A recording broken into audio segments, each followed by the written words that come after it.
এই হলো deadline communications private limited. আপনারা দেখছেন এক্সপ্রেস নিউজ, খবর নেয়, খবর দেয়।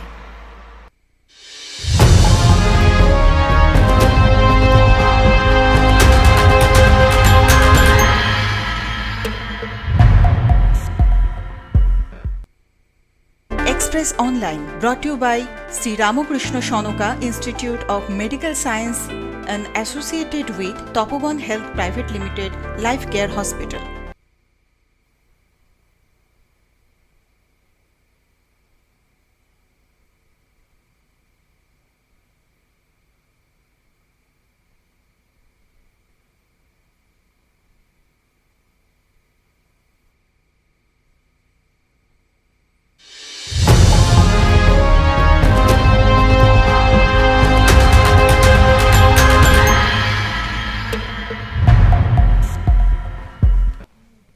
নমস্কার, গুড ইভিনিং। আমি নীলাঞ্জনা শুরু করছি এক্সপ্রেস অনলাইন।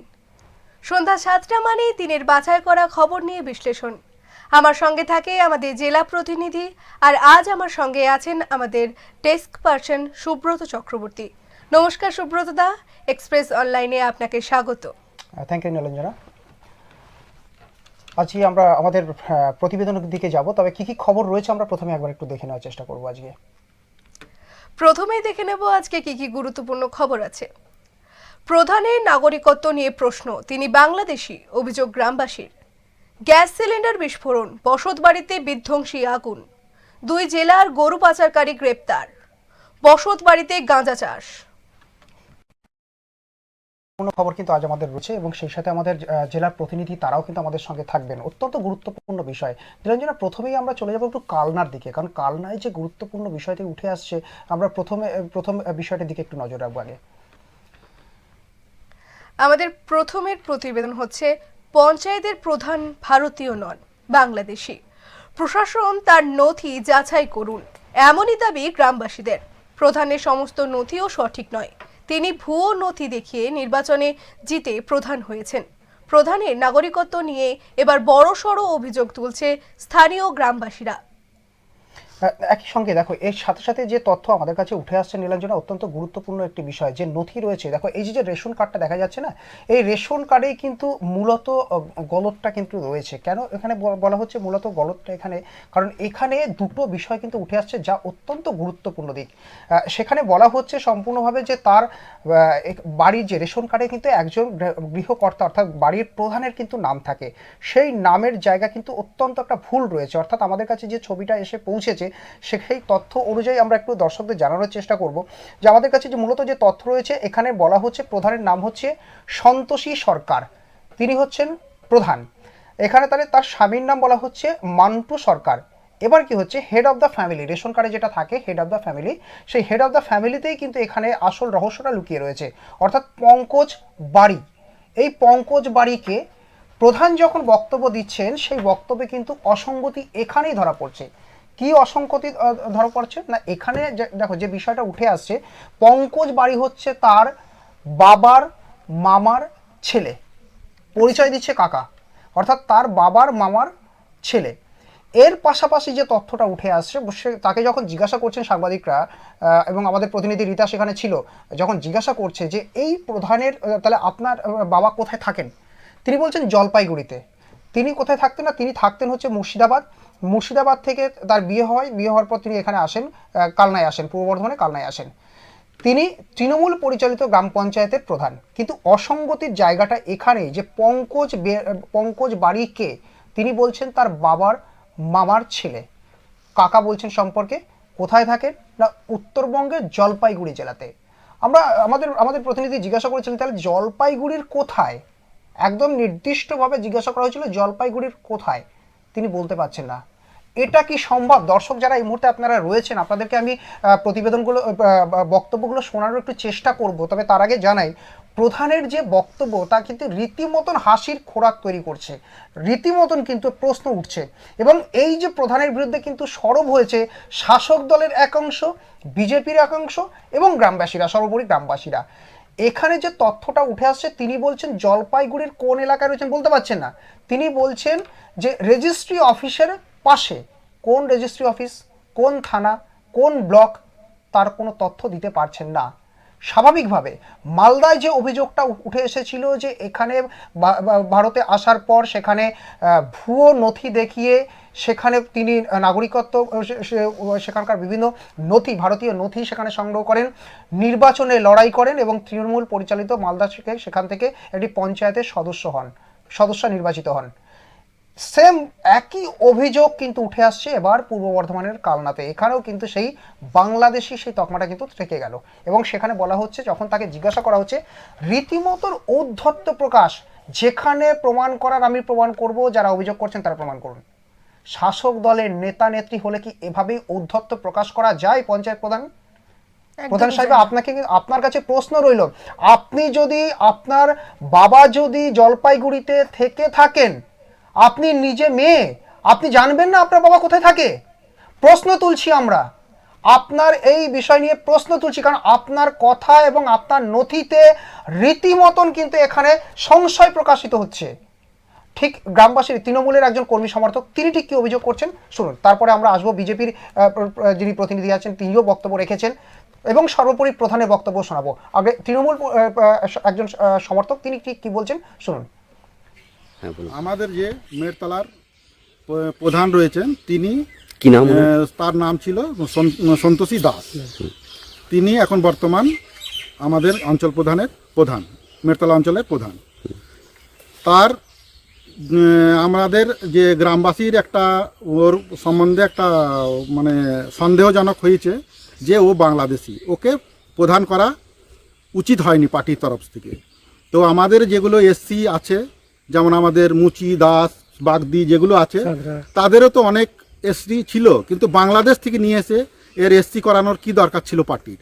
তারপরে তার আমার কিছু তথ্য আমার কাছে আছে, যেমন একটা রেশন কার্ড, ফার্স্টে আমি বলছি, রেশন কার্ড হলো এটা হলো মুর্শিদাবাদ জেলার আন্দুলবেরিয়া গ্রামের। এটা হলো বাবার নাম দিয়েছে মন্টু সরকার, আর এর যে ফ্যামিলি হেড পঙ্কজ বাড়ি। যদি তার টাইটেল হলো সরকার, আর এই পঙ্কজ বাড়ি কী করে হয়ে গেল? তারপরে 2012-তে তার এজ ছিল 13 বছর। 13 বছরের মধ্যে তার কি কোনো স্কুল সার্টিফিকেট নেই, তার কোনো ডেট অফ বার্থ কোনো কাগজ নেই। তারপরে সে ডাইরেক্ট এসে হাজব্যান্ডের ঘরে এসেতে ভোটার লিস্ট বানালো। তার আগের ভোটার লিস্ট কোথায় গেল? কোথা থেকে সে এসেছে? এই সন্দেহে আমরা ওকে সন্দেহ করছি যে ও বাংলাদেশি। তাই বিডিও সাহেবের কাছেও আমরা একটা অ্যাপ্লিকেশন লিখেছি, আর এসডিও সাহেবের কাছে অ্যাপ্লিকেশন লিখেছি, এবং ডিএম সাহেবের কাছেও আমরা মেলে পাঠিয়েছি। আচ্ছা, উনি যে বেলডাঙ্গায় যে রেশন কার্ড দেখা যাচ্ছে এবং বাবার নামও সেখানে কি অন্য রয়েছে? বাবার নাম সেখানে মন্টু সরকারের আছে, 2002-এ ভোটার লিস্ট। মন্টু সরকার, তার ওয়াইফ হচ্ছে বিভা সরকার। উনি কি বাবা হন? হ্যাঁ, ইনি বাবা হন, সেটাও প্রুফ দিতে দেখ যে উনি আমার বাবা। কাউকে তো নাম দেখে মিলিয়ে দিয়ে আমি কাগজ বানিয়ে নেবো, সেটা তো হবে না। তার বাবার একটা আইডেন্টি কার্ড থাকবে, তার বাবার ওখানে জমি থাকবে।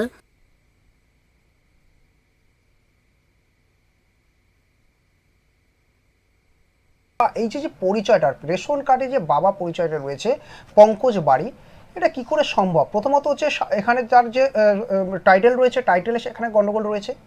এর পাশাপাশি গন্ডগোলের মূল জায়গাটা কোথায় উঠে আসছে, মানুষের সংশয় কোথায় প্রকাশ করছেন? একদম পরিষ্কারভাবে জাল শংসাপত্র, একদম তিনি ভুয়ো, এইভাবে কিন্তু তাকে দাগানো হচ্ছে। এবং নিজের বাবা জলপাইগুড়িতে থাকেন তিনি বলতে পারছেন না, প্রধান সাহেব বলতে পারছেন না, এভাবেই বলছেন। বিজেপির ঠিক কি প্রতিক্রিয়া শুনুন আগে।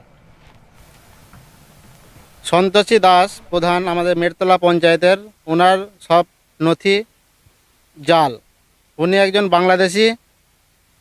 আমাদের মনে হচ্ছে সব কিছু তদন্ত করা উচিত, এবং ওনার যে সার্টিফিকেট, এসসি সার্টিফিকেট, ওটাও জাল করে এসসি বুথে প্রার্থী হয়ে এবং জিতে প্রদান হয়েছে। আপনাদের তদন্ত করা উচিত। রেশন কার্ড, ভোটার কার্ড সবই জাল। আমার নাম বাপ্পাদিত্য ঘোষ, আমি চণ্ডীপুর 216। একেবারে তুমি পরিষ্কার নাম করে বলছেন এটা জাল, অর্থাৎ এখানে কিন্তু কোনো রকম রাজনৈতিক এই যে বিষয়টা, অর্থাৎ রাজনৈতিক একটা ব্যাপার থাকে না নিরঞ্জন, দেখবে বারংবার একটা কিন্তু অভিযোগ উঠে আসে যে রাজনৈতিক জন্য এখানে রাজনৈতিক চক্রান্ত হচ্ছে। এক্ষেত্রে তুমি দেখো একটা বিষয়, যিনি প্রথম বক্তব্যটা রাখলেন তিনি হচ্ছেন তৃণমূলের একজন কর্মী সমর্থক এবং গ্রামবাসী। যিনি এই মুহূর্তে আমরা যার লাস্ট বক্তব্যটা দেখালাম তিনি হচ্ছেন সম্পূর্ণভাবে বিজেপির একজন বুথ সভাপতি। কিন্তু এবার যে ছবিটা দেখাবো, আমরা প্রতিনিধির সঙ্গে কথা বলবো, রীতার সঙ্গে আমরা যোগাযোগ করার চেষ্টা করবো, তবে তার আগে যে প্রধান তার যে ঔদ্ধত্য, সেই ঔদ্ধত্যটাকে আমাদের মনে হয় মানুষের সামনে উন্মোচন করার প্রয়োজন রয়েছে। অর্থাৎ শাসক দলের ছত্রছায়ায় থাকলে এভাবে যে ভুয়ো নথি দেখিয়ে সম্পূর্ণভাবে ঔদ্ধত্য প্রকাশ করা যায়, সেটা বোধহয় শাসক দলেই বলে সম্ভব। এখানে প্রধান সাহেবের কাছে একটা বিষয় আমরা শেষে আসবো, বোধহয় আর একটু সংযতভাবে কথা বলা সম্ভবপর হতো, কারণ সেখানে যে সংবাদ মাধ্যমের কর্মীরা গেছিলেন তারা আপনার পিতৃসম। আপনি যে ধরনের ঔদ্ধত্য প্রকাশ করেছেন সেটা সম্পূর্ণভাবে একেবারে একজন প্রধান হিসাবে কিন্তু আপনার মানায় না। আমরা প্রশ্ন তুলছি যে আপনার বাবা যদি এই পঙ্কজ বাড়ি হয়ে থাকেন, তিনি মুর্শিদাবাদ থেকে জলপাইগুড়ি থেকে বসবাস করছেন, কোথায় বসবাস করছেন, আপনার এত বছর আপনি এখানে প্রধানের দায়িত্বে রয়েছেন, এত বছর বিয়ে হয়ে এখানে এসেছেন, কিন্তু তারপরে আপনার বাবা জলপাইগুড়িতে রয়েছে, আপনি বলতে পারছেন না সেখানকার ঠিকানাটা। এটা সম্ভব কখনো? আমরা দর্শক যারা রয়েছেন, এই কালনা এলাকার যারা রয়েছেন দর্শকদের জন্য, আপনারা যদি বা মুর্শিদাবাদ বা জলপাইগুড়ি থেকে যারা দেখছেন, আপনারা যদি এই প্রধানকে চেনেন আপনারা ফোন করুন, ফোন করে মতামত জানান। তবে এই প্রধানের ঔদ্ধত্যটা ঠিক কীরকম আমরা দেখিয়ে দিই, দেখুন।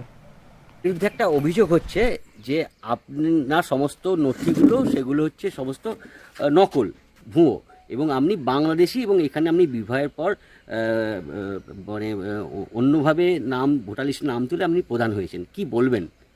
আমি বলবো, আমি মানে অভিযোগটা যখন হয়েছে তখন আমি যেখানে অভিযোগটা হয়েছে সেইখানে গিয়ে আমি প্রমাণটা দিয়ে আসবো, এইটুকুই আমার বলার, এর থেকে আমার বেশি কিছু বলার নেই। বারবার যেটা অভিযোগ উঠছে যে আপনার যেটা অভিযোগ যখন রেশন কার্ড, আমি জায়গা মতো বললাম তো, জায়গা মতো গিয়ে না, আপনার যেটা রেশন কার্ড সেখানে দেখা যাচ্ছে যে আপনার অভিভাবকের নাম দেখাচ্ছে অন্য। কি বলবেন এটা কেন? রক্ত সম্পর্ক থাকে তো? হ্যাঁ, রক্ত সম্পর্কই আছে। তাহলে যে নামটা দেখাচ্ছে উনি কে হন? উনি আমার কাকা হন। কিরকম কাকা হয়? আমার হচ্ছে বাবার মামার ছেলে। তাহলে আপনার সমস্ত কিছু ঠিক আছে? হ্যাঁ, আমার সমস্ত, আপনার এসসি সার্টিফিকেট সব ঠিক আছে। তাহলে আপনার বিরুদ্ধে অভিযোগ তুলছে কেন? অভিযোগ হচ্ছে এসসি সার্টিফিকেটও নাকি আপনি জাল করেছেন সেটা বাংলাদেশ থেকে এসে। সেটা প্রমাণ করতে হবে, যারা অভিযোগ করেছে তারা প্রমাণ করুক। আপনার বাবা এখন কোথায় থাকেন? যারা অভিযোগ করেছে তারা প্রমাণ করুক। আপনার বাবা এখন কোথায় থাকে? তারা যারা অভিযোগ করেছে তারা প্রমাণ করুক। আপনার বাবা এখন কোথায় থাকে? আমার বাবা জলপাইগুড়িতে থাকে। কোন জায়গায়, কোন থানা? আমি এখনো যাই না, অনেকদিন যাই না ওইখানে। আপনি ঠিকানা তো জানেন কোন জায়গায়? আমার জলপাইগুড়িতেই থাকে। জলপাইগুড়িতে একটা জেলা কোথায়? রেজিস্ট্রি অফিসের পেছনে। হ্যাঁ, পুরনো রেজিস্ট্রি অফিসের পেছনে। জলপাইগুড়িটা কোন থানা? সেটা কোন থানা? কোন থানা, কোন পঞ্চায়েত খালি বলুন। পঞ্চায়েতটা আমার তাহলে দেখতে হবে, আমি যাই না অনেক দিন, আমার 4 বছর। আপনার বাবার সঙ্গে যোগাযোগ আছে? হ্যাঁ, সবার সাথে যোগাযোগ। বলছে যে আপনি নাকি বাংলাদেশ থেকে এসেছেন। হ্যাঁ, সেটা প্রমাণ করুক, যারা অভিযোগ করেছে তারা প্রমাণ করুক। আপনার বাংলাদেশী প্রমাণ করুক বলতে ওরা বেশ কিছু নথি দেখাচ্ছে যেগুলোতে দেখা যাচ্ছে যে অমিল যারা রয়েছে। অভিযোগ করেছে তারা প্রমাণ করুক আমি বাংলাদেশী, আমার তো কোনো সমস্যা নেই। অভিযোগ হয়েছে এই নিয়ে আপনি কি মনে করছেন? আমি কি মনে করব, যারা অভিযোগ করেছে তারা প্রমাণ করুক, আমার কোনো মনে করার কোনো ইয়ে নেই। না, আপনার তাহলে কি আপনি কি বাংলাদেশী বটেন আদৌ? আমি বাংলাদেশে না, আমার এই দেশে জন্ম। আপনার বাবা? আমার বাবার জন্ম এই দেশে। আপনার দাদু? আমার দাদু আমি বলতে পারলাম না। বলছি আপনার বিরুদ্ধে এরকম অভিযোগ করছে। আমরা দেখলাম আমাদের যিনি প্রধান রয়েছেন তার প্রতিক্রিয়া আমরা দেখলাম। যেটা একটা বিষয় কি আশ্চর্য লাগলো তাই নয় কি, যে তিনি বলছেন তার বাবা কোথায় থাকে সেটা তিনি জানেন না। তিনি বলছেন যে পুরনো রেজিস্ট্রারি অফিস, প্রধান সাহেব তিনি বলতে পারছেন না রেজিস্ট্রি অফিস, সেটা বলতে পারছেন না, তিনি বলছেন রেজিস্ট্রারি অফিস। এই বিষয়টা কিন্তু উঠে আসছে। আর তো আমাদের প্রতিনিধির সঙ্গে আগে কথা বলি। রীতা, রীতিমতন তো ঔদ্ধত্য প্রকাশ এই প্রধান সাহেবের, একটু জানতে চাইবো তিনি কোন গ্রাম পঞ্চায়েতের প্রধান এবং তার এত ঔদ্ধত্য কোথা থেকে পাচ্ছে, তার পেছনে কারা রয়েছে বা কার হাত রয়েছে তার পেছনে, তার মাথার উপরে। দেখো, প্রথমত পঞ্চায়েত প্রধান ভারতীয় নন, বাংলাদেশি, এটা কিন্তু সারা গ্রামের লোকের একটা অভিযোগ ছিল। তো এই অভিযোগ আজকের নয়, এই অভিযোগ অনেকবার এই অভিযোগ প্রকাশ হয়েছে, কিন্তু সেটা সেভাবে ফলপ্রকাশ তার দেখা যায়নি। এই যে এইটা যেটা এই অভিযোগটা এই কিছুদিনের মধ্যে একটা বিরাট আকার ধারণ করেছে, কারণ এই যিনি পঞ্চায়েত প্রধান রয়েছেন তার ঔদ্ধত্য অনেকটা দেখেই এরা কিন্তু এই অভিযোগ করতে বাধ্য করেছে। তবে হ্যাঁ, এর পিছনে কোনো একজন বড় মাপের নেতা নিশ্চয়ই হাত আছে, না হলে এর এত উদ্ধত্ত হয় কি করে। রীতা, আমি এখানে একটু তোমার কাছে এখানে তোমাকে জানতে চাইবো যে তুমি যেমনটা বলছিলে বড় মাপের একজন নেতা রয়েছেন এবং তিনি এখানে যেভাবে ঔদ্ধত্য প্রকাশ করছেন সম্পূর্ণভাবে, তিনি বলছেন যারা অভিযোগ তুলেছে প্রমাণ করার দায় তার, তিনি এভাবে কথা বলছেন। এই সাহসটা কিভাবে তিনি পাচ্ছেন? দেখো, ইনি হচ্ছেন তৃণমূলের পঞ্চায়েত প্রধান। এইবারে এই যে ইনি যে এতটা উদ্ধত্ত দেখাচ্ছে, এবং যে বড় মাপের নেতা আমি যার কথা বললাম, তিনি হচ্ছেন ওখানকার যিনি বিধায়ক, অর্থাৎ তপন চট্টোপাধ্যায়। তিনি কিন্তু এই শাসক দলের বিধায়ক, তপন চট্টোপাধ্যায় শাসক দলের বিধায়ক পূর্বস্থলীর। তো ইনি কিন্তু এই অভিযোগটাকে তুড়ি মেরে উড়িয়ে দিয়েছেন। তিনি মানে এনার কাছে এটা কোনো ব্যাপারই নয়। পঞ্চায়েত যিনি রয়েছেন, যে মহিলা রয়েছেন, তার কিন্তু তিনি বলতে চাইছেন তার সবই নথি হচ্ছে আসল। এখানে বিজেপি নিজের ভোট পাওয়ার জন্য এই ঘটনাটি ঘটিয়েছে। রীতা, এখানেই তো আমরা প্রথমেই দেখালাম তৃণমূলের একজন কর্মী সমর্থক তিনি অভিযোগ করছেন, একজন গ্রামবাসী, তিনি তৃণমূলের কর্মী সমর্থক নিজেও সেটা দাবি করলেন। বিজেপির তরফেও যেমন অভিযোগ উঠছে তেমন তৃণমূলও কিন্তু অভিযোগ করছেন। অর্থাৎ এখানে কিন্তু রাজনৈতিক দ্বিচারিতা দেখতে পাচ্ছি না। এখানে যে বিষয়টা উঠে আসছে, শাসক দলের একাংশ এবং বিজেপি বা বিরোধীরা তারা এই অভিযোগটা তুলছেন। তাহলে কি শাসক দলের একাংশ যেটা দেখা যাচ্ছে সেটা কিন্তু একটা তুমি গোষ্ঠীদ্বন্দ্ব বলতেই পারো। কারণ ওই যে তৃণমূলের লোক যখন বলছেন, ওই পূর্বস্থলী উত্তরে তৃণমূলের বিধায়ক তপন চ্যাটার্জির বিরুদ্ধে কিন্তু এই কথা কিন্তু তৃণমূলের লোকেরা বলছে, তাহলে একটা আমরা গোষ্ঠীদ্বন্দ্ব দেখতে পাচ্ছি। আরেকটা রয়েছে, বিজেপি কিন্তু কোমর বেঁধে নেমেছে এই 2026-এর ভোটের জন্য, তাই তারা এসআইআরটাকে তারা জোর দিয়েছে। এইবারে তারা কিন্তু এই অভিযোগটা যেটা করেছে সেটা কিন্তু তপন চট্টোপাধ্যায় যিনি রয়েছেন এখানকার বিধায়ক, তিনি এটাকে কোনোভাবেই ঠিক মতো ভাবে দেখেনি এবং সেটাকে তিনি তুড়ি মেরে উড়িয়ে দিয়েছেন। তিনি ক্যামেরার সামনে আসেননি। কিন্তু কালনা যিনি মহকুমা শাসক রয়েছেন অহিংসা জৈন, তিনি কিন্তু বলেছেন যে হ্যাঁ, আমি এই অভিযোগটা দেখব এবং যেখানে হিয়ারিং যে সময় হবে তাকে ডাকা হবে, সেখানেই পুরো ঘটনাটা প্রকাশ হয়ে যাবে যে কোনটা সত্যি কোনটা মানে মিথ্যে। রীতা, একটু জানতে চাইবো তোমার কাছে, তুমি নিশ্চয়ই জানো যে সম্প্রতি মালদাতে ঠিক এরকম অভিযোগটা উঠে এসেছিল এবং বিএলওকে হুমকি দিয়ে সেখানে নথিতে নাম দেওয়া, সেই অভিযোগটাও তার বিরুদ্ধে উঠে এসেছিল। এই যে কালনার এই ঘটনাটা, এখানেও কালনা পঞ্চায়েতের সঙ্গে একটা বাংলাদেশি যোগ যে আবার জুড়ে যাচ্ছে এবং সেখানে দাঁড়িয়ে শাসক দলের এমএলএ তার ছত্রছায়া যে বারংবার বেড়ে ওঠা, এই বিষয়টা কি প্রথম থেকে কি নজরে আসেনি, নাকি এই গোষ্ঠীদ্বন্দ্বের জন্য ব্যাপারটা কি কোনো রকম ভাবে চাপা পড়ে গেছিল? প্রথমত যে ভোট পাওয়ার যে ব্যাপারটা ছিল সেটা কিন্তু এই যে তৃণমূলের যিনি বিধায়ক তপন চট্টোপাধ্যায় রয়েছেন, তিনি এই ব্যাপারটা আমরা মানে এখনো পর্যন্ত জানতে পারছি তিনি এই ব্যাপারটা সবই জানেন, কিন্তু তিনি মুখ এতদিন খোলেননি। কারণ একটা ভোট বক্সের একটা ব্যাপার আছে, ভোট কাউন্টিং এর ব্যাপার আছে, কতটা কে কত ভোট পেতে পারে তার ব্যাপার আছে। কিন্তু এখন কিন্তু গোষ্ঠীদ্বন্দ্বটা প্রবল হারে দেখা গেছে। কিন্তু গোষ্ঠীদ্বন্দ্বর জন্যই এইটা কিন্তু আজকে প্রকাশ্যে এলো, কিন্তু না হলে গোষ্ঠীদ্বন্দ্ব যদি না থাকতো তাহলে কিন্তু এটা প্রকাশ্যে সেভাবে আসতো না। রীতা, তুমিও সেখানে গেছিলে, যে বিষয়টা তোমার কাছে একটু আমি জানতে চাইবো যে এখানে যেমন রেশন কার্ড, অর্থাৎ তার যে রহস্য সেটা কিন্তু রেশন কার্ডের মধ্যে কিন্তু লুকিয়ে রয়েছে। সন্তোষী সরকার, তার হাজবেন্ডের নাম বলা হচ্ছে মন্টু সরকার, কিন্তু হেড অফ দ্য ফ্যামিলি তিনি বলছেন তার কাকা পঙ্কজ বাড়ি। একটু জানতে চাইবো যে এই পঙ্কজ বাড়ি তিনি বলছেন যে মুর্শিদাবাদে থাকতেন। অর্থাৎ এখানে তিনটে লোকেশনের নাম উঠে আসছে, এক হচ্ছে মুর্শিদাবাদ, দুই হচ্ছে তিনি এখন রয়েছেন বর্তমান ঠিকানা পূর্ব বর্ধমানের কালনা, তিন হচ্ছে জলপাইগুড়ি।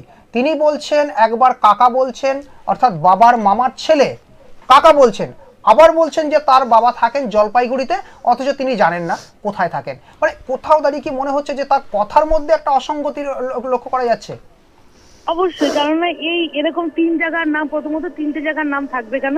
এবং মহিলার কাছে যখন যাওয়া হয়েছিল তিনি অতটা উদ্ধত্ত প্রকাশ কেন করবেন যদি তার কোনো দোষ ত্রুটি না থেকে থাকে?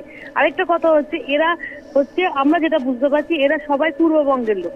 যে সময় এসেছিল সে সময় তারা তাদের রেশন কার্ড এবং তাদের যে ভোটার কার্ড তারা যে কোনো ভাবে কোনোখান থেকে কারো হাত ধরে এই কাজগুলো করেছিল, ওই জন্য এই তিন জায়গার নাম আমরা দেখতে পাচ্ছি।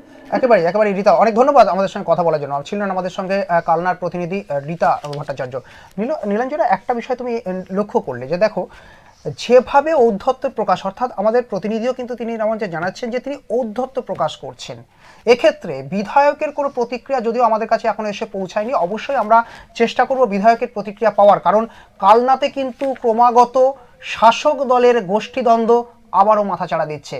আর এই নির্বাচনের প্রেক্ষাপটে দাঁড়িয়ে যখন এসআইআর আবহে এসআইআরের প্রাথমিক পর্যায়ের কাজ কিন্তু শেষ হয়েছে, খসড়া তালিকা প্রকাশিত হবে আর দুদিনের মধ্যেই, আপনারা জানেন। কিন্তু বিষয় হচ্ছে যে এখানে দাঁড়িয়ে শাসক দলের এই যে গোষ্ঠীদ্বন্দ্ব, আমি তুমি একটা ব্যাপার, নিজেকে সর্বেসর্বা প্রমাণ করার যে একটা প্রবণতা এই শাসক দলের নেতা মন্ত্রীদের মধ্যে দেখা যায়, সেটাই কি তাহলে কাল হয়ে দাঁড়ালো এই প্রধানের? এই বিধায়কের ছত্রছায়ায় ধীরে ধীরে বেড়ে ওঠা কি করছিলেন দলের শীর্ষ নেতৃত্ব? কেন এই ধরনের অভিযোগগুলো উঠবে আপনাদের দলের বিরুদ্ধে প্রত্যেকটা মুহূর্তে? গতকাল আপনারা যুবভারতী ক্রীড়াঙ্গনে যেটা করেছেন সেটা তো বলার কোনো জায়গায় থাকে না। একেবারে বাংলার মান সম্মান কিন্তু একেবারে যাচ্ছে তাইভাবে, সেখানে একেবারে বিশ্বের দরবারে কিন্তু একেবারে মাথা নত হয়ে গেছে। আজকে আন্তর্জাতিক যে সমস্ত পত্রিকা রয়েছে সেখানে কিন্তু বাংলার ছবি করে বড় বড় করে ফলাও করে প্রকাশিত হয়েছে। কেন এত ঔদ্ধত্য? কেন শাসক দলের নেতাকর্মীদের? কেন আজকে এই ধরনের ছবিগুলো সামনে আসবে? কেন দিনের পর দিন এই যে বাংলাদেশিদের আশ্রয় দেওয়া, অর্থাৎ কোনো কিছু হলে কিন্তু আমরা দেখেছি শাসক দলের নেতা কর্মীরা তারা কিন্তু বারংবার অন্য রাজ্যের দিকে নজর ঘুরিয়ে দেওয়ার চেষ্টা করেন। গতকালের ঘটনার পরপরই আমরা দেখলাম দেবাংশু ভট্টাচার্যকে, যেখানে কুণাল ঘোষ পরিষ্কার বলছেন কেন এত হ্যাংলামো। কুণাল ঘোষ সেখানে এই দেদার ছবি তোলাকে ঘিরে নিয়ে তিনি যেমন প্রতিবাদ করছেন, দেবাংশু ভট্টাচার্য তিনি বলছেন, সাফাই দেওয়া শুরু করলেন যে না শাসক দলের কোনো যোগসাযোগ নেই। তাহলে শাসক দলের লোকজন কি করতে গেছিলেন সেখানে? সেখানে কেন তাকে ঘিরে ধরে দাঁড়িয়েছিলেন? কেন মন্ত্রী অরূপ বিশ্বাস তাকে ঘিরে ধরে দাঁড়িয়েছিলেন? অর্থাৎ ওপর একদম উচ্চ থেকে নিম্ন, অর্থাৎ ওপরের যে একেবারে উপরে যিনি নেতৃত্ব রয়েছেন, নিচে যিনি রয়েছেন, মাঝে যিনি রয়েছেন, প্রত্যেককেই নিজেদেরকে সর্বা মনে করছেন। সে হতে পারে মন্ত্রী অরূপ বিশ্বাস, হতে পারে দেবাংশু ভট্টাচার্য, হতে পারে এই পঞ্চায়েত প্রধান সন্তোষী সরকার। নিশ্চয়ই আমাদের সেই খবরের দিকে নজর থাকবে, কিন্তু এই খবরের দিকে আমরা নজর রেখে আমরা জানার চেষ্টা করব যে বিধায়ক তিনি ঠিক কি বলছেন, তার ছত্রছায়ায় কিভাবে দিনের পর দিন বেড়ে উঠলেন। আর একজন পঞ্চায়েত প্রধান তিনি তার বাবার ঠিকানা বলতে পারবেন না, এটা কি করে সম্ভব? প্রশ্ন থাকছেই। দর্শক আপনারা উত্তর দেবেন, আপনারা জানাবেন। আপনাদের কাছে যদি কোনো তথ্য থেকে থাকে সরাসরি দেখুন টোল ফ্রি নম্বর আমাদের স্ক্রিনে রয়েছে, সেখানে ফোন করতে পারেন, বা স্ক্রলে আমাদের ডেস্ক নম্বর রয়েছে, সেখানে ছবি ও তথ্য সহ আপনাদের তথ্য জানাতে পারেন, সরাসরি ফোন করে জানাতে পারেন আপনাদের মতামত। আমরা নিশ্চয়ই আপনার নাম ও পরিচয় গোপনীয়তা বজায় রেখে আমরা সেই তথ্য প্রকাশ করব। আমরা পরবর্তী খবরের দিকে যাব, তবে এই ছবি কিন্তু এসআইআর আবহে, নির্বাচন আবহে যে ছবি উঠে আসছে তা কিন্তু আবারও কোথাও দাঁড়িয়ে রাজ্যের শাসক দল তৃণমূল কংগ্রেসকে বিব্রত করবে, এ কথা কিন্তু বলার অপেক্ষা রাখে না নীলাঞ্জনা। হ্যাঁ, আমরা পরের প্রতিবেদনে যাব। আমাদের পরের প্রতিবেদন হচ্ছে গ্যাস সিলিন্ডার ফেটে বসত বাড়িতে আগুন, বিধ্বংসী আগুনে পুড়ে ছাই গোটা বাড়ি। এদিন দুপুরে বিকট শব্দে ফেটে যায় গ্যাস সিলিন্ডার, আতঙ্ক ছড়ায় এলাকায়। বাড়িতে কেউ না থাকায় প্রাণে রক্ষা পায় পরিবার। দক্ষিণ 24 পরগনার রামগঙ্গা গ্রাম পঞ্চায়েত এলাকার ঘটনা। এই যে বাড়িতে গ্যাস সিলিন্ডার ফেটে যাওয়া, এই ঘটনাকে ঘিরে যে চাঞ্চল্য ছড়িয়েছে এলাকায়, এই সম্পর্কে তুমি কি বলবে? নিশ্চয়ই, দেখো এই বিষয় নিয়ে অবশ্যই বলার রয়েছে, কারণ কি যেহেতু বাড়িতে রয়েছেন তারা, যার বাড়িতে কেউ ছিলেন না তার জন্য কিন্তু প্রাণে রক্ষা পেয়েছেন, এটা একেবারেই কিন্তু বলা যেতে পারে একটা সৌভাগ্যবশত। তবুও কিভাবে মানে এই বিস্ফোরণ হলো, গ্রামবাসীরা কি বলছেন, কিভাবে আগুন নিয়ন্ত্রণে এলো, আমরা প্রতিবেদনটা দেখি, তারপরে বিস্তারিত আলোচনায় আসছি। বিকট শব্দে ফেটে যায় গ্যাস সিলিন্ডার, মুহূর্তেই আতঙ্ক ছড়িয়ে পড়ে এলাকায়। কোনো কিছু বুঝে ওঠার আগেই দেখা যায় বিধ্বংসী আগুন গ্রাস করেছে সমগ্র বসতবাড়িকে। দক্ষিণ 24 পরগনার রামগঙ্গা গ্রাম পঞ্চায়েত এলাকার ঘটনা। স্থানীয় সূত্রে জানা যায় আরতি মাইতি নামে এক মধ্যবয়স্কা মহিলা ওই বাড়িতে একাই থাকতেন। একমাত্র মেয়ে, তার বিয়ে হয়ে গেছে। এদিন দুপুরে হঠাৎই বিকট শব্দে ফেটে যায় গ্যাস সিলিন্ডার। ওই সময় বসত বাড়িতে ওই মহিলা ছিলেন না, তাই প্রাণে রক্ষা পান। দুপুর 1:30টার সময় আরতি মাইতির বাড়িতে আগুন ধরে। ওনার স্বামী আজ থেকে প্রায় 8 বছর আগে মারা গেছেন। উনি একাই থাকতেন, কিন্তু সকাল থেকে ওনারা কেউ বাড়িতে ছিলেন না। উনি একটা বিয়ে বাড়িতে চলে গেছিলেন। তা উনি সংবাদ পেয়ে দৌড়ে আসেন এবং পাড়া প্রতিবেশীরা দৌড়ে আসেন। প্রশাসনিক দপ্তরে খবর দেওয়ার পর প্রশাসনিক দপ্তরের পুলিশরা দৌড়ে আসে। ওনারা সহযোগিতা করছেন এই মুহূর্তে আগুন নেভানোর জন্য। তা ওনার বাড়িতে এখনও পর্যন্ত কিছু পাওয়া যায়নি। একটা সিলিন্ডার বাস্ট হয়ে যাওয়ার পর পুরো বাড়িটা আগুন ছড়িয়ে পড়ে এবং গ্যাস আমার ফ্রিজও ছিল, ফ্রিজের সিলিন্ডারটাও। খবর পেয়ে ঘটনাস্থলে আসে দমকলের একটি ইঞ্জিন। স্থানীয়দের সহায়তায় দমকল কর্মীরা আগুন নিয়ন্ত্রণে আনে। তবে ক্ষয়ক্ষতির পরিমাণ এখনও পর্যন্ত কোনো কিছু জানা যায়নি এবং হতাহতের কোনো খবর নেই। ব্যুরো রিপোর্ট, এক্সপ্রেস নিউজ, দক্ষিণ 24 পরগনা। আমরা দেখলাম প্রতিবেদনটা, আমরা দেখলাম এবং এখানে যে তথ্যগুলো উঠে আসছে আমরা আমাদের প্রতিনিধির সঙ্গে যোগাযোগ করার চেষ্টা করব। তবে দেখো যে ছবিটা কিন্তু উঠে এসছে অত্যন্ত গুরুত্বপূর্ণ এবং সৌভাগ্যবশত কিন্তু তিনি প্রাণে রক্ষা পেয়েছেন। কেন বলছি আমরা সৌভাগ্যবশত? দেখো দুটো বিষয়। তিনি প্রথমত হচ্ছে তার স্বামী মারা গেছেন, তারপর থেকে দীর্ঘদিন ধরে তিনি মা এবং মেয়ে দুজনে বাড়িতে বসবাস করতেন। মেয়ের বিয়ে হয়ে গেছে। এবার গতকাল তিনি আজকে যখন এই ঘটনা ঘটে দুপুর 1:30টা নাগাদ, তখন তিনি বাড়ি থেকে অন্যত্র কোথাও একটা বিয়ে বাড়ি বা কোনো একটা অনুষ্ঠান বাড়িতে তিনি গেছিলেন। সেই সময় গ্যাস সিলিন্ডার ফেটে যায় এবং তারপরে কিন্তু এই বিস্ফোরণ ঘটে এবং বাড়িতে কেউ না থাকায় কিন্তু প্রাণে রক্ষা পেয়েছেন। কিন্তু প্রাণে রক্ষা পেলে কি হবে, বাড়ি কিন্তু সম্পূর্ণভাবে ভস্মীভূত হয়ে গেছে। যে বাড়িটা আমরা দেখলাম সম্পূর্ণভাবে ভস্মীভূত হয়ে গেছে এবং বিস্তীর্ণ এলাকা, অর্থাৎ তার যে বাড়ি, তার পার্শ্ববর্তী যে এলাকা, পুরো ফাঁকা মাঠের ভেতর থেকে, আমরা সেই ছবিটাকে একটু দেখানোর চেষ্টা করব। সেই ফাঁকা মাঠের ভেতর থেকে মানুষজন দেখতে পাচ্ছিলেন যে সম্পূর্ণভাবে কিভাবে দাউ দাউ করে আগুন জ্বলছে এবং কিভাবে আগুনের কালো ধোঁয়া দেখা যাচ্ছে। দমকল এবং স্থানীয়দের তৎপরতায় আগুনের নিয়ন্ত্রণ কিন্তু পেয়েছে। তবে এই মুহূর্তে কি পরিস্থিতি, প্রশাসনিক কোনো রকম সহায়তা তিনি পেয়েছেন কিনা আমরা সামগ্রিকভাবে কথা বলবো, আমাদের জেলা প্রতিনিধি রেবতীর সঙ্গে কথা বলবো। তবে আমরা একটু ছবিটাকেও একটু দেখানোর চেষ্টা করবো। তবে কিন্তু দেখো যে তথ্যগুলো উঠে আসছে কিন্তু অত্যন্ত বেদনাদায়ক। কেন বলতো? বিষয়টা হচ্ছে তিনি প্রথমত হচ্ছেন, তিনি তো থাকতেও পারতেন বাড়িতে থাকাকালীন তো এই ঘটনা ঘটতে পারতো।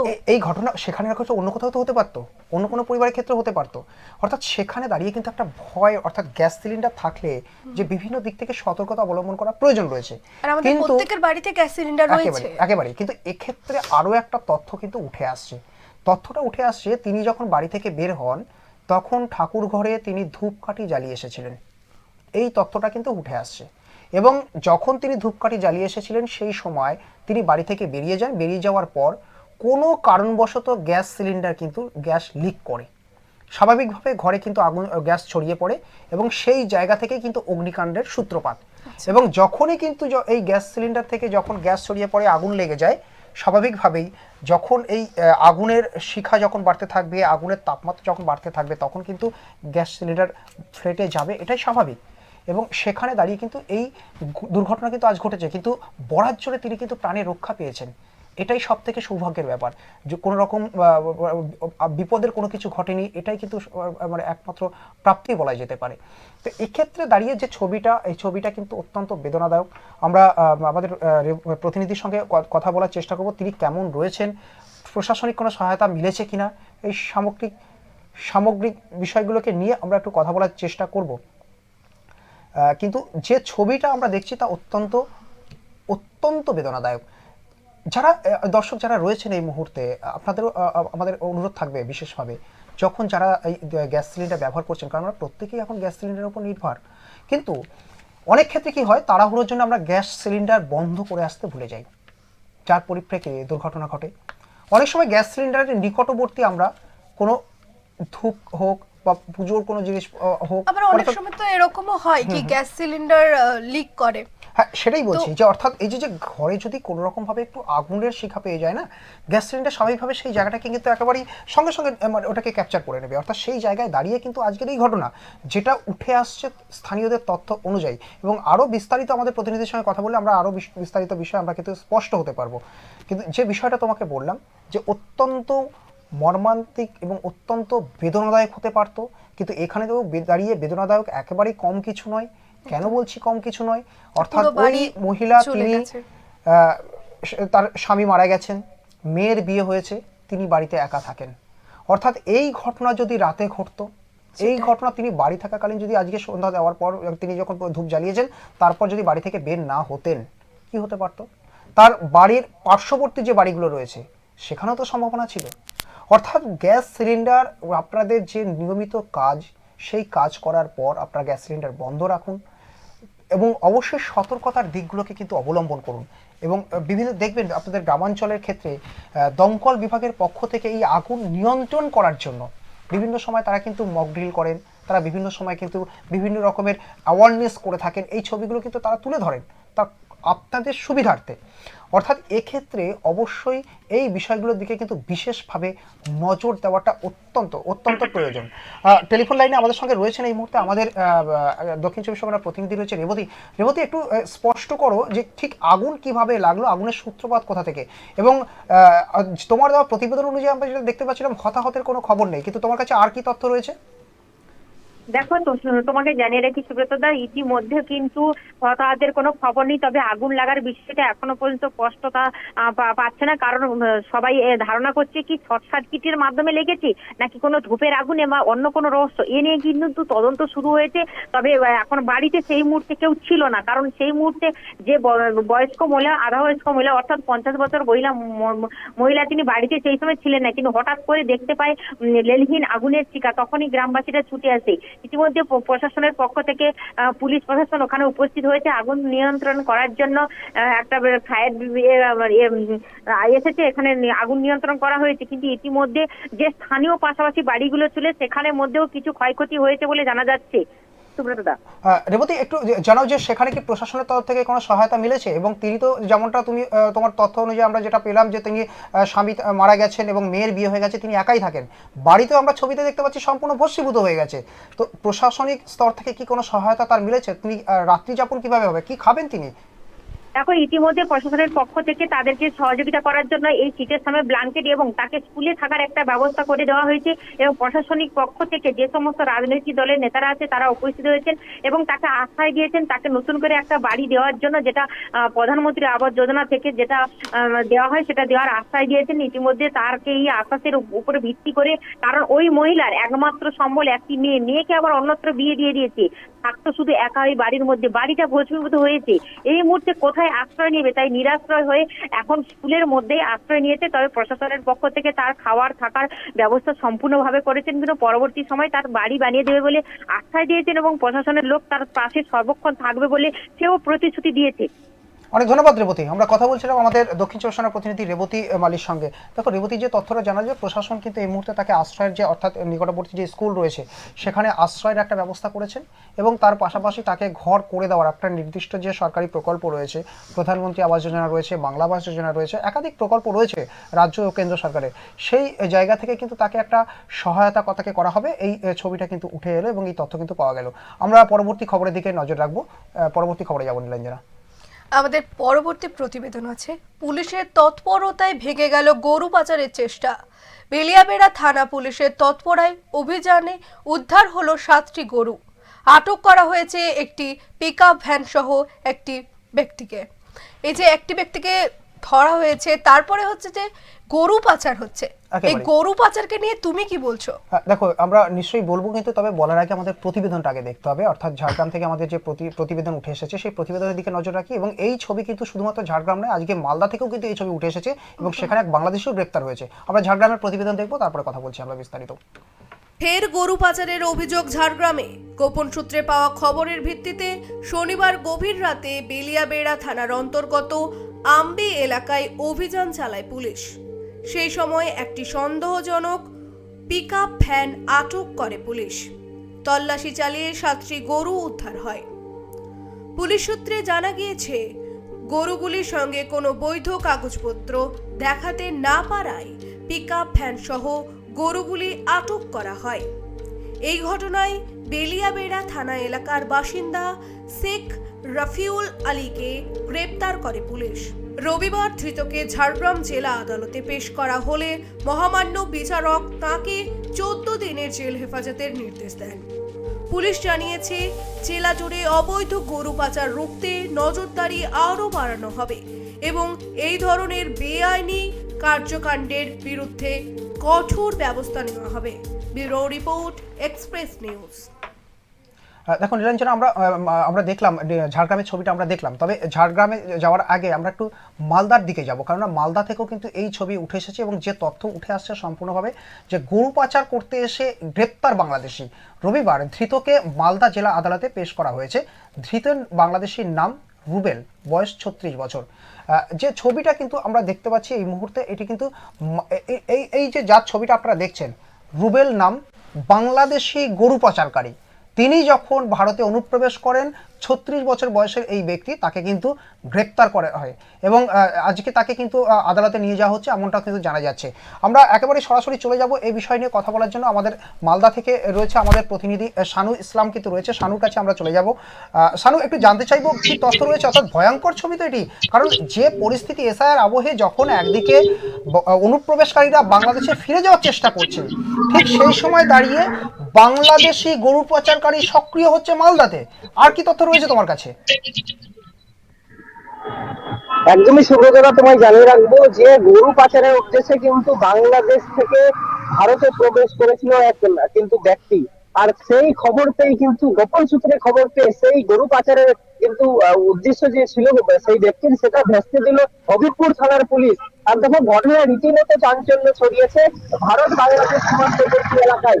আর পুলিশ সূত্রে জানা গেছে ধৃত বাংলাদেশি যে যুবক রয়েছে তার নাম হচ্ছে রুবেল, আর বাড়ি হচ্ছে বাংলাদেশের চাঁপাইনবাবগঞ্জ এলাকায়। আর তোমাকে জানিয়ে রাখবো যে স্থানীয় সূত্রে যেটা জানা গেছে যে গরু পাচারের উদ্দেশ্যে কিন্তু চাঁপাইগঞ্জ থেকে বাংলাদেশ সীমান্ত যে এলাকা রয়েছে, অর্থাৎ মালদা জেলার হবিবপুর থানার অন্তর্গত যে হবিবপুরের যে সীমান্তবর্তী এলাকা, সেখানে কিন্তু গরু পাচারের উদ্দেশ্যে সে গরু নিয়ে কিন্তু ভারতে প্রবেশ করেছিল। আর সেই সময় কিন্তু স্থানীয় কয়েকজন যে হবিবপুরের বাসিন্দা রয়েছে তাদের নজরে বিষয়টি আসে। তারপর তাদেরকে তারা ধরে ফেলে জিজ্ঞাসা করে, তারপর স্থানীয় বাসিন্দারা পুলিশকে খবর দেয়। আর পুলিশ কিন্তু খবর পেয়ে দ্রুত ঘটনাস্থলে ছুটে আসে এবং তাদেরকে আটক করে। এটা বলো, সে গরু পাচার করে যাচ্ছিল কোথায়, কোথায় নিয়ে যাচ্ছিল, এপারে কারা যুক্ত রয়েছে এই ঘটনার সঙ্গে? একদমই বাংলার যে এই ঘটনায় কিন্তু কারো নাম উঠে আসে কেউ যুক্ত নয়, তবে বাংলাদেশের এক যুবককে বর্তমানে এই মুহূর্তে কিন্তু গ্রেফতার করে। আর গ্রেফতার করে দিয়েছে যে সে গরু পাচারের উদ্দেশ্যে কিন্তু বাংলায় প্রবেশ করছিল গরু নিয়ে, তার সঙ্গে আরো কয়েকজন ছিল কিন্তু তারা পালিয়ে যায়। এই রুবেলকে কিন্তু পুলিশ গ্রেফতার করে এবং তাকে কিন্তু ইতিমধ্যে আজকে মালদা জেলা আদালতে পেশ করা হয়েছে এবং পুলিশের হেফাজতের আবেদন জানানো হয়েছে। তবে সব থেকে বড় প্রশ্ন সাধারণ মানুষের মনে যেটা উঠছে যে কিভাবে সে বাংলাদেশ বর্ডার পেরিয়ে ভারতে প্রবেশ করলো, অর্থাৎ বিহার বাংলা দেখো ভারত এবং বাংলাদেশ সীমান্তবর্তী কিন্তু বিএসএফ পাহারা দেয়, তাহলে বিএসএফ জওয়ানরা কি করছিল এই নিয়েও কিন্তু একটা প্রশ্ন উঠছে। শানু, একটু জানতে চাইবো যে এলাকা দিয়ে সে গরু পাচার করেছে এবং সে ভারতে প্রবেশ করেছে, একটু সেই এলাকায় কি সীমান্তবর্তী যে তারকাটা যেটা সীমারেখা নির্ধারণ করে, সেখানে কি তারকাটার বেড়া কি রয়েছে? এবং তুমি যে প্রশ্নটা উঠছে, তুমি যেমনটা বলছিলে যে বিএসএফ তাহলে কি করছিল, তাহলে এখানে এটাই তো সব থেকে বড় প্রশ্ন, তাহলে নজরদারিটা কিভাবে সেখানে খামতি রইল? তাহলে কি নজরদারি নিয়ে কোথাও প্রশ্ন উঠছে? একদমই সুপ্রকৃতা, নজরদারি নিয়ে কিন্তু একটা প্রশ্ন উঠছে যে বিএসএফ জওয়ানরা থাকে সীমান্তে, তারা কি করছিল, কিভাবে? আমরা শুধু এই ছবি একবার নয়, মালদা জেলার যে হবিবপুর বাংলা দেখো বর্ডার যে বাংলাদেশ বর্ডার রয়েছে এবং কিন্তু বৈষ্ণবনগরে রয়েছে বাংলাদেশ বর্ডার, বারবার দেখছি বাংলাদেশ অনুপ্রবেশকারী কিন্তু ভারতে প্রবেশ করছে আর কোনো না কোনো কারণে তারা কোনো ঘটনায় জড়িত থাকছে, কোনো অবৈধ কাজ করার কারণে কিন্তু তারা ভারতে প্রবেশ করছে। আর এই ঘটনা রীতিমতো কিন্তু একটা চাঞ্চল্য ছড়িয়েছে সীমান্তবর্তী এলাকায়। আর এই যে দেখো পুলিশ কিন্তু গোটা ঘটনা তদন্ত শুরু করেছে এবং শুধু গরু পাচারের উদ্দেশ্য না, আরো কোনো কারণ রয়েছে, কারা এই গোটা ঘটনার সঙ্গে জড়িত রয়েছে, কারা সব দিক কিন্তু পুলিশ খতিয়ে দেখছে এবং তাকে হেফাজতের আবেদন জানিয়েছে পুলিশ। শানু, সেখানে কি তার কাটার বেড়া রয়েছে নাকি উন্মুক্ত সীমান্ত? যেই জায়গাটাকে গ্রেফতার করা হয়েছে সেই জায়গায় কিন্তু তার কাটা বেড়া নয়, অর্থাৎ গ্রাম্য এলাকা, অর্থাৎ বাংলা ওপার কিন্তু বাংলাদেশ বর্ডার আর এপার হচ্ছে ভারত সীমান্ত, অর্থাৎ উন্মুক্ত সীমান্ত বলতে একেবারেই, তাই তো? অনেক ধন্যবাদ শানু। আমাদের সঙ্গে ছিল মালদা থেকে প্রতিনিধি শানু ইসলাম। দেখো, যে অভিযোগটা উঠে এলো, অর্থাৎ এটা কিন্তু আমাদের প্রতিনিধির সঙ্গে কথা বলে নীলাঞ্জনা স্পষ্ট হলো যে উন্মুক্ত সীমান্ত, অর্থাৎ ভারত বাংলাদেশের মধ্যে যে সীমারেখা রয়েছে তার মধ্যে বেশ কিছু অংশ, অর্থাৎ এই মালদা এবং উত্তরবঙ্গের বেশ কিছু অংশ, সেখানে কিন্তু সম্পূর্ণভাবে উন্মুক্ত সীমান্ত রয়েছে।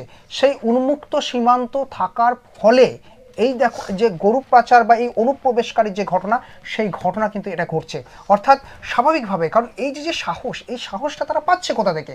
অর্থাৎ একদিকে বাংলাদেশের যারা রয়েছে, অর্থাৎ বাংলাদেশে তো ধারাবাহিকভাবে ভারত বিদ্বেষী একটা প্রচার সেখানে চলছে, বারংবার ভারত বিদ্বেষী মনোভাব তারা কিন্তু প্রকাশ করছে বারংবার। এক্ষেত্রে বাংলাদেশের সেখান থেকে বিদেশির কোনো শত্রু বা তাদের কোনো প্রচ্ছন্ন মদত রয়েছে কিনা, অর্থাৎ এই গরু পাচার চক্রটাকে, গরু পাচারকে সামনে দেখানো হচ্ছে, কিন্তু তার পেছনে নির্দিষ্ট কোনো ষড়যন্ত্র আছে কিনা অবশ্যই ভারতের গোয়েন্দা দপ্তর তারা কিন্তু নজর রেখেছে, অবশ্যই সেই দিকে নজর থাকবে। কারণ তুমি জানো সাম্প্রতিক সময় মুম্বাই বিস্ফোরণ, দিল্লি বিস্ফোরণ হলো, দিল্লি মেট্রো, সেখানে যে বিস্ফোরণ হলো, সেই বিস্ফোরণের প্রেক্ষাপটে দাঁড়িয়ে যে ছবিটা উঠে আসছে তা কিন্তু অত্যন্ত গুরুত্বপূর্ণ। এবং এই নির্বাচনের আবহে উন্মুক্ত সীমান্ত দিয়ে আবারও যে প্রবেশ, সেই প্রবেশের জায়গাটা এটা কিন্তু একটা প্রশ্ন চিহ্ন কিন্তু তৈরি করছে। স্বাভাবিকভাবে আমরা আবারও গরু পাচারের খবরে আসবো, আরও একটি খবর আমাদের কাছে রয়েছে যে ঝাড়গ্রামের। তবে আমরা একটু আগে আলিপুরদুয়ারে যাবো, কারণ এই খবরটা কিন্তু রীতিমতো চাঞ্চল্যকর একটি খবর উঠে আসছে। রঞ্জনা, যাবো আমরা পরে প্রতিবেদনে। বসত বাড়ির মধ্যে গাঁজা চাষ। জলদাপাড়া জাতীয় উদ্যানের কাছে রীতিমতো বাগান বানিয়ে দিনের পর দিন চলছিল গাঁজা চাষ। গোপন সূত্রের খবর ভিত্তিতে আলিপুরদুয়ার জেলা পুলিশ, সোনারপুর ফাঁড়ির পুলিশ চালায় বিশেষ অভিযান। কেটে ফেলা হলো গাঁজা গাছ। এই যে গাঁজা গাছ সম্পর্কে, এই যে বাড়িতে গাঁজা গাছ, তার আবার গাঁজা গাছের বাগান বানানো হয়েছে, এই সম্পর্কে তুমি কি বলবে? দেখো একেবারেই, কারণ এখানে প্রশাসনের নজর, অর্থাৎ প্রশাসনকে আড়ালে রেখে, কারণ তুমি দুটো জিনিস ভাবো, জলদাপাড়া অভয়ারণ্য, ঠিক তার পাশে সেখানে পঞ্চায়েত রয়েছে, তার পাশে দিনের পর দিন এই যে গাঁজা বাগান তৈরি করা হয়েছে রীতিমতন, সেই যে ছবিটা কিন্তু উঠে আসছে। আমরা একটু প্রতিবেদন দেখব এবং প্রতিনিধির সঙ্গে কথা বলার পর পুরো বিষয়টা স্পষ্ট হবে, দর্শকদের জানানোর চেষ্টা করব। জলদাপাড়া জাতীয় উদ্যানের কাছে বাগান বানিয়ে দিনের পর দিন রমরমিয়ে চলছিল গাঁজা চাষ। আলিপুরদুয়ার জেলা পুলিশের বিশেষ অভিযানে কেটে ফেলা হলো সেসব গাছ। আলিপুরদুয়ারের শালকুমার 2 নম্বর গ্রাম পঞ্চায়েতের মণ্ডলপাড়া এলাকার ঘটনা। পুলিশ সূত্রে জানা যায়, এই এলাকায় একাধিক বাড়িতে রীতিমতো বাগান বানিয়ে দিনের পর দিন চলছিল গাঁজার চাষ। গোপন সূত্রে খবরের ভিত্তিতে আলিপুরদুয়ার জেলা পুলিশ এই অভিযান চালায়। নষ্ট করা হয় একাধিক গাঁজার বাগান। তবে এই ঘটনায় এখনো পর্যন্ত কাউকে গ্রেপ্তার করা হয়নি। আগামী দিনে ধারাবাহিকভাবে এই অভিযান চলবে বলেও খবর পুলিশ সূত্রে। Bureau report, express news, Alipurduar. আমি একেবারে সরাসরি চলে যাব, আমাদের প্রতিনিধি আলিপুরদুয়ার থেকে রয়েছে অরূপ, রয়েছে অরূপের কাছে একটু জানার চেষ্টা করবো। অরূপ, যে বিষয়টা জানতে চাইবো, এটা কি শুধুমাত্র আইওয়াশ, না হলে পঞ্চায়েতের পাশে, জলদাপাড়া অভয়ারণ্যের পাশে রীতিমতো ওই এলাকায় বাগান তৈরি করে গাঁজা চাষ চলছে দিনের পর দিন, আর প্রশাসন কি মানে চোখ বন্ধ করে ঘুমাচ্ছিল নাকি? একদমই, দেখো সুব্রতদা, যে ঘটনা ঘটেছে সোনাপুর ফাঁড়ির বিশেষ উদ্যোগে, তারা গোপন সূত্রে খবরের ভিত্তিতে গত শনিবার তারা কিন্তু এই গাঁজা চাষের বিরুদ্ধে অভিযান চালায় এবং যে বাগান করে রীতিমতো এই গাঁজা চাষ করা হচ্ছিল, সেই জায়গায় কিন্তু সমস্ত গাঁজা গাছ কেটে এবং পরবর্তীতে আগুনে জ্বালিয়ে দেওয়া হয়, নষ্ট করে দেওয়া হয়। কিন্তু প্রশ্নটা হচ্ছে যে দিনের পর দিন একটা চারা গাছ থেকে বড় করে সেটা বাগান তৈরি করা নিছকেই দু চার দিনের কথা নয়, একটা সময় লাগে এই গাছগুলোকে তৈরি করতে। এই দীর্ঘ সময়ের মধ্যে প্রশাসনিক নজরদারি কতটা ছিল, আর এই নিয়ে কিন্তু প্রশ্ন উঠছে। আরেকটা কথা জানিয়ে রাখবো যে প্রশাসন বলতেই যে আমরা যেটা বুঝি স্বাভাবিকভাবে পুলিশ প্রশাসন, এমনটা কিন্তু নয়। স্থানীয় পঞ্চায়েত প্রশাসন আছে, বা যে এলাকায় ঘটনাটা ঘটেছে আলিপুরদুয়ার 1 নং ব্লকের শালকুমার অঞ্চলের মণ্ডলপাড়া এলাকায়, সেই জায়গায় ঢিল ছোড়া দূরত্বে গ্রাম পঞ্চায়েতের অফিস, সেখানটায় এ ধরনের ঘটনা বারবার যে সময়ভাবে ঘটছে, এবং এটা নিয়ে কিন্তু রীতিমতো প্রশাসনের ভূমিকা নিয়ে এখানেই প্রশ্ন শালকুমার গ্রাম পঞ্চায়েত, তুমি যে বিষয়টা বলছো, সেই গ্রাম পঞ্চায়েতের ওই এলাকার মধ্যেই তো এই বিষয়টি হচ্ছে এবং পাশে জলদাপাড়া অভয়ারণ্য। তাহলে পঞ্চায়েতের আমরা এই অভিযোগটাই আমরা প্রশ্নটাই করতে চাইছি যে পঞ্চায়েত প্রশাসন যারা রয়েছে পঞ্চায়েতের দায়িত্বে, তারা কি করছিলেন তাহলে? দেখো সুব্রতদা, পঞ্চায়েত কি করছিল যদি বলতে যাই, তাহলে প্রশাসনিক যে চরম গাফিলতি বা তাদের যে নজরদারির ব্যবস্থা, তা যে একদম চরম গাফিলতির মধ্যে রয়েছে, এই প্রশ্নটা নিঃসন্দেহে করা যেতেই পারে এবং এই সংশয়টা রয়েছে। কারণ প্রশাসনিক নজরদারি যদি সঠিকভাবে থাকতো, শুধুমাত্র পুলিশ প্রশাসন নয়, গ্রাম পঞ্চায়েত থেকে শুরু করে যারা ওখানকার প্রধান পঞ্চায়েত রয়েছেন প্রত্যেকেই যদি নজরদারিটা ঠিকঠাক থাকতো, তবে কিন্তু এই ধরনের অবৈধ চাষ হতো না এবং পরবর্তীতে পুলিশকে এভাবে নষ্ট করতে হতো না। আমি জানিয়ে রাখবো এই ঘটনা শুধুমাত্র আলিপুরদুয়ারের 1 নং ব্লকের যে মণ্ডলপাড়া, সেই মণ্ডলপাড়ায় নয়। এই ঘটনা কিন্তু জেলা জুড়ে বিভিন্ন জায়গায় অবৈধ গাঁজা চাষের ঘটনা ঘটে রয়েছে। যে সেই সমস্ত জায়গাগুলিতে প্রশাসনিক নজরদারির অভাবেই দিনের পর দিন এভাবে বাগান করে তারা চাষ করতে পারছে। একেবারে অনেক ধন্যবাদ। আমরা কথা বলছিলাম, আমাদের আলিপুরদুয়ারের প্রতিনিধি ছিল আমাদের সঙ্গে অরূপ দাস।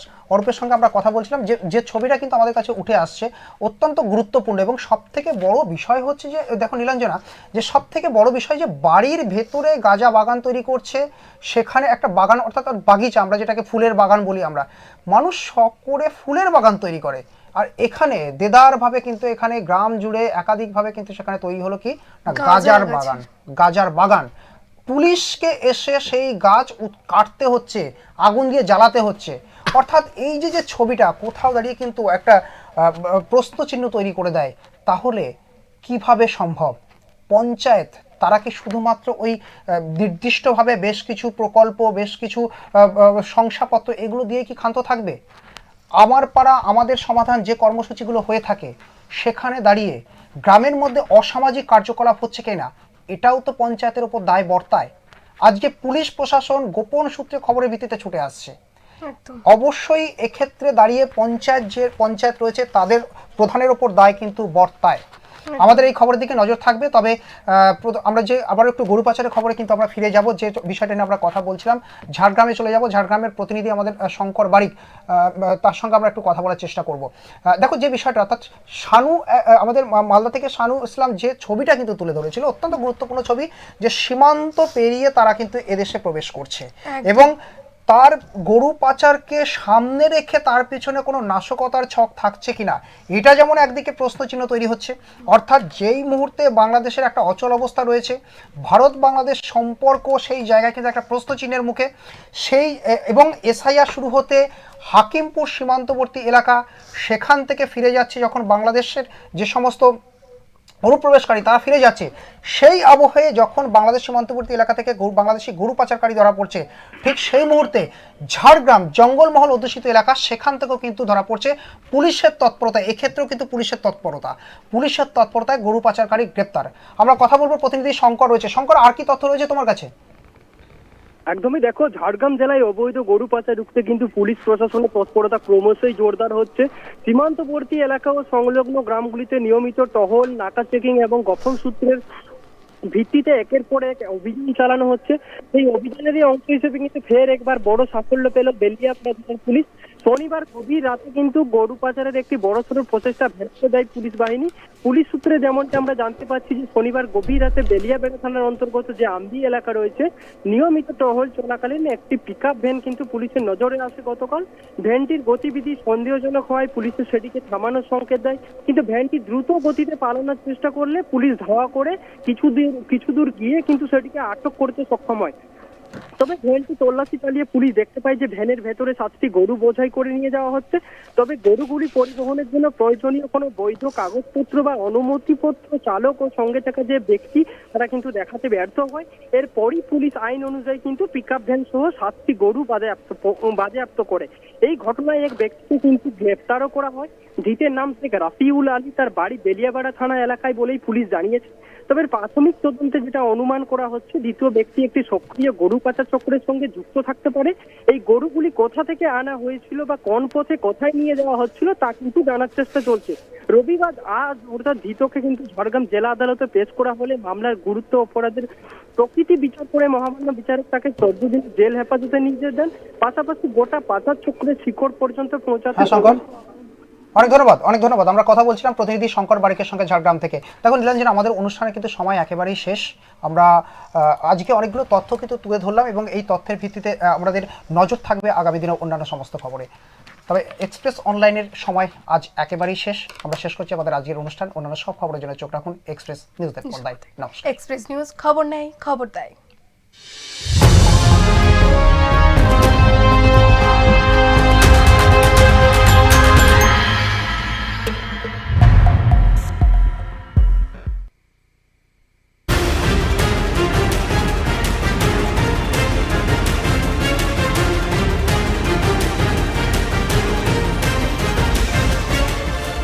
এই হলো ডেডলাইন কমিউনিকেশনস প্রাইভেট লিমিটেড।